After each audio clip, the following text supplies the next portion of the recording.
सबैलाई जय मसीह। म आज फेरि एउटा कहानी लिएर आएको छु है, स्टोरी लिएर आएको छु है, बाइबलको स्टोरी योनाको विषयमा है।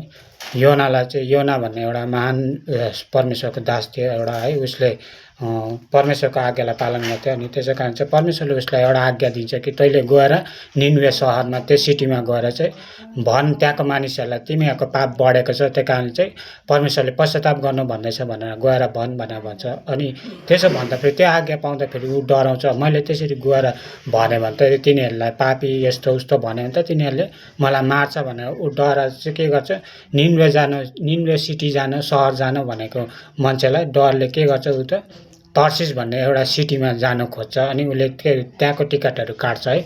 अनि त्यति बेला चाहिँ त्यहाँको जहाजहरू चल्थ्यो है नदीमा। त्यो जहाजको टिकट काटेर जहाजमा जाँदा गर्दा के हुन्छ, परमेश्वरले ठुलो आँधी तुफान ल्याइदिन्छ, त्यो जहाजलाई पल्टाउँला जस्तो हुन्छ। अनि त्यो हुँदाखेरि चाहिँ के गर्छ, कसको कारणले चाहिँ यस्तो भएको, त्यहाँको जहाजको क्याप्टनहरूले पनि त्यसरी सोच्नु थाल्छ, किन चाहिँ यसरी कहिल्यै हुन्थेन, यसरी जहाजै पल्टिन्ला जस्तो भएको छ भनेर किसिम उपाय गर्दा पनि हुँदैन, जहाज पल्टिन्ला जस्तो भइसक्यो। अन्त उनीहरूले के गर्छ, चिट्ठा हालेर नाम सबैको नामको चिट्ठा जति पनि प्यासेन्जर छ उनीहरूको चिट्ठा हालेर चाहिँ उनीहरूले चिट्ठा उयो गर्छ, चिट्ठा गोला हालेर चाहिँ चिट्ठा चुन्छ। चिट्ठा चुन्दाखेरि योनाको नाम आउँछ।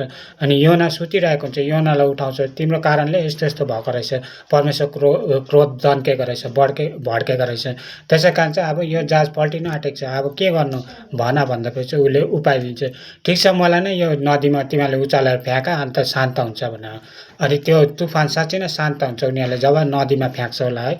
अन्त त्यहाँबाट उसलाई नदीमा फ्याँक्ने बित्तिकै उसले के गर्छ, त्यहाँबाट चाहिँ उसलाई ठुलो माछाले आएर उसलाई निल्छ। अन्त निल्दाखेरि माछाको पेटमा बस्छ, 3 रात माछाको पेटमा बस्दाखेरि उसले पुरा बिन्ती गर्छ, मलाई यो माछाको पेटमा चाहिँ मर्न नदिनुहोस्, मलाई बचाउनुहोस् भनेर बिन्ती गर्दा 3 दिनपछि चाहिँ उसले 3 दिन 3 रात बितेपछि त्यो माछाले समुद्रको किनारमा गएर उल्टी गर्छ। अनि त्यो बाहिर निस्किन्छ। अनि बाहिर निस्केपछि चाहिँ उसले के गर्छ, पश्चाताप गरेर म तपाईँले भनेको कुरा चाहिँ म उनीहरूलाई भन्छु भनेर गएर फेरि त्यो निनवे सहरमा गएर उसले प्रचार गर्न थाल्छ, भन्छ सबैलाई एलान गर्छ, घोषणा गर्छ है, कराउँदै भन्छ तिमीहरूले पाप गरेको छ, यो सहरको मान्छेहरू सबै भित्र जति पनि भएको मान्छेहरू छ सबैले राजादेखि लिएर प्रजा सबैले पश्चाताप गर नभए परमेश्वरले यो तिमीहरूको सहरलाई नष्ट गर्नेछ भनेर परमेश्वरको मेसेज आएको छ म माथि भनेर भन्छ उनीहरूले। अनि त्यहाँको मान्छेहरूले पनि कतिजनाले योनालाई पहिल्यैदेखि चिनेको हुन्छ, कोहीले अरे यो त पहिल्यैदेखि परमेश्वरको भविष्यवक्ता होइन, भविष्य बताउने मान्छे होइन, परमेश्वरको उसले भनेको कुरा साँच्चै साँचो हुन्छ त भनेर उनीहरूले पनि कतिजनाले विश्वास गरेर त्यसरी धेरैजनाले चाहिँ राजाले पनि विश्वास गर्छ। अनि विश्वास गरेर पश्चाताप गर्न थाल्छ। अनि पश्चाताप गरेपछि चाहिँ साँच्चै नै त्यो सहर बाँच्छ है।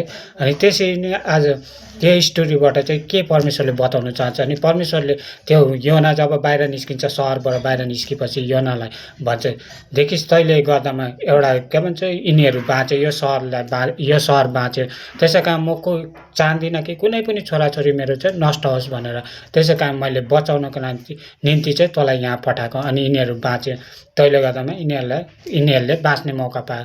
त्यसै कारण चाहिँ त्यसो प्रकारले चाहिँ परमेश्वरले भन्नु चाहिँ के चाहन्छु भने यो स्टोरीबाट चाहिँ परमेश्वरले सबैलाई प्रेम गर्नुहुन्छ, सबै बाँचोस् भन्ने चाहनुहुन्छ है। तर हामी मानिस जाति स्वार्थ भएको कारणले चाहिँ हामी एकअर्कामा आफ्नो आफ्नो धुन्कीमा लागेको छ, आफ्नो आफ्नो संसारको कुराहरूमा लागेको छु। त्यसै कारण परमेश्वरको वचनले पनि भन्दछ है, फर्केर आऊ तब म तिमीहरूलाई स्थापित गर्नेछु, तिमीहरूलाई म खडा गर्नेछु भनेर है।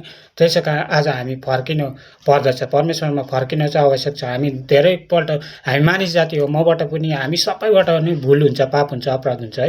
तर त्यो कुराहरूलाई चाहिँ फेरि हामी त्यागेर त्यो कुराहरूलाई फेरि हामी बिर्सेर परमेश्वरमा क्षमा माग्दा पश्चाताप गर्दा हामी परमेश्वरमा फर्किन्छौँ भने परमेश्वरमा फेरि पहिलाको जस्तो हामी परमेश्वरमा एकदम राम्रो हुन्छौँ भने चाहिँ परमेश्वरले हाम्रो पापलाई क्षमा गर्नुहुन्छ, परमेश्वरले हामीलाई आशिष दिनुहुन्छ अनि अघि बढाउनुहुन्छ। त्यसै कारण चाहिँ सबभन्दा ठुलो कुरा चाहिँ हामी के हो, त्यो योना जस्तै निनवेमा जा भन्दाखेरि तर्सिसमा जाने होइन, तर हामी निनवेमा जा भन्दाखेरि निनवेमै जाने हुनुपर्छ। परमेश्वरको आज्ञा पालन चाहिँ एकदम मोस्ट इम्पोर्टेन्ट है। त्यसै कारण चाहिँ हामी परमेश्वरमा आज्ञाकारी हौँ, परमेश्वरमा अघि बढ्न फेरि पश्चाताप गरेर परमेश्वरमा आउन हामीले सक्नुपर्छ। धन्यवाद। जय मसीह।